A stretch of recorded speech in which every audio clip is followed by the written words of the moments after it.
வணக்கம். நான் ஸ்ரீரங்கம் ரவி உங்களோட பேசிகிட்ருக்கேன். இது வார பலன்களுக்கான நிகழ்ச்சி. 24ஆம் தேதி மே மாதம் தொடங்கி 30ஆம் தேதி மே மாதம் வரை உள்ள வாரத்திற்கான பலன்கள். மேஷராசி நேயர்களுக்கு இந்த வாரத்தை பொறுத்த வரையில் பெரிய அளவுக்கு கிரக மாற்றங்கள்லாம் இல்லை. ஒரே ஒரு கிரக மாற்றம் என்ன அப்படின்னு பார்த்தீங்கன்னா, 29ஆம் தேதி புதன் மிதுன ராசிக்குள்ளே போவார். அது ஒன்று தான் வரக்கூடிய மாற்றமாக இருக்குது.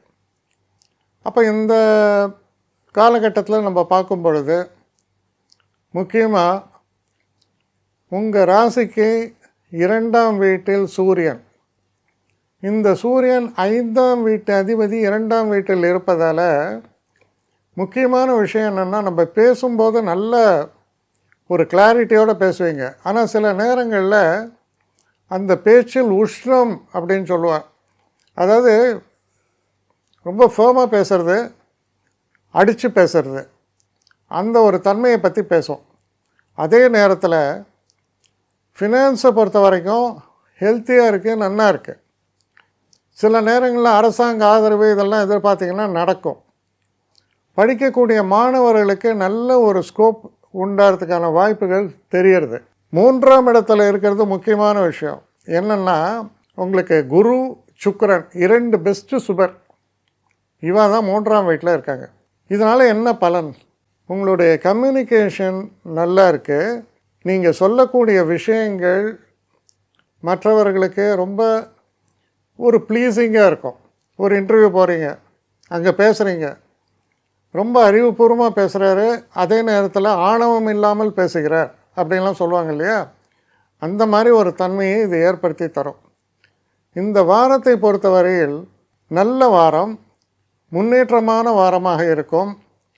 நீங்கள் போடக்கூடிய திட்டங்கள், உங்கள் செயல்பாடுகள், இது எல்லாமே வெற்றிகரமாக அமையும். ஒரே ஒரு விஷயம் நீங்கள் என்ன தெளிவாக இருக்கணும் அப்படின்னு பார்த்தீங்கன்னா, செலவுகள் என்பது சற்று கூடுதலாகத்தான் அமையும். அதில் கொஞ்சம் கவனமாக இருங்க. வீட்டுக்குள்ளே நீங்கள் வயதில் சின்னவராக இருந்தால் வீட்டில் அப்பாவோடையோ அம்மாவோடையோ தேவையில்லாத ஏதாவது ஒரு டிஸ்கஷன்ஸு, ஏதாவது வாக்குவாதங்கள், இதெல்லாம் முடிஞ்ச வரைக்கும் அவாய்ட் பண்ணுங்கள். ஏன்னா பெரியவர்களுடைய ஆசையும் அவங்களுக்கு கொடுக்கக்கூடிய ஒரு நல்ல ஒரு மரியாதையும் ரொம்ப முக்கியம். அதில் தான் ஏதாவது இடர்பாடுகள் ஏற்படலாம். பொறுமை அடிக்கடி எழுத்துட்டே இருக்கிறதுக்கான வாய்ப்புகளும் இருக்குது.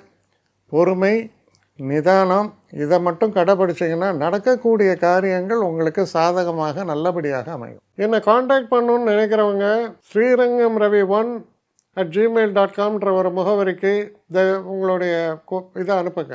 கட்டணம் உண்டு, அதோடைய விவரங்களை நான் உங்களுக்கு அனுப்புகிறேன். ஆனால் நான் இன்றைக்கி மேல் அம்சம் இன்னும் பதில் வரலையே அப்படின்னு வருத்தப்படாதீங்க. ஏன்னா எனக்கு கொஞ்சம் பெண்டிங்கில் இருக்குது. ஒரு நாளைக்கு எவ்வளோ பேரை நான் பார்க்க முடியும்? 3 பேர் 4 பேர் மேலே என்னாலையும் பார்க்க முடியாது. ஆனால் நிறைய பேர் ஆசைப்பட்றாங்க. ஆனால் கண்டிப்பாக நான் எல்லாருக்கும் ரிப்ளை பண்ணுவேன். சில நேரங்களில் 3 to 4 வீக்ஸ் ஆகும் என்னுடைய ரிப்ளை வரத்துக்கு. ஆனால் வரும். ஏன்னா நான் எல்லோரும் ஒரே நேரத்தில் ஒரு நாளைக்கு 10 பேர் பார்க்கணுன்னா முடியாது. ஸோ அதை கன்சிடர் பண்ணுங்கள். நான் நிச்சயமாக ரெஸ்பாண்ட் பண்ணுவேன். இதில் இந்த கல்யாண பொருத்தங்கள் போன்ற விஷயங்களை ஓரளவுக்கு அவசரமாக பார்க்கணுன்னு நினச்சா அதுக்கு ஓரளவுக்கு ப்ரையாரிட்டியும் தரேன். அதனால் கொஞ்சம் பொறுமை காக்க வேண்டும். கொஞ்சம் டிலே ஆகிறதுக்காக என்னை மன்னிக்கணும். ஆனால் ஐ மீன் ஹெல்ப்லெஸ் சுச்சுவேஷன். அதனால தான் நிச்சயமாக ஐ வில் ரிப்ளை யூ.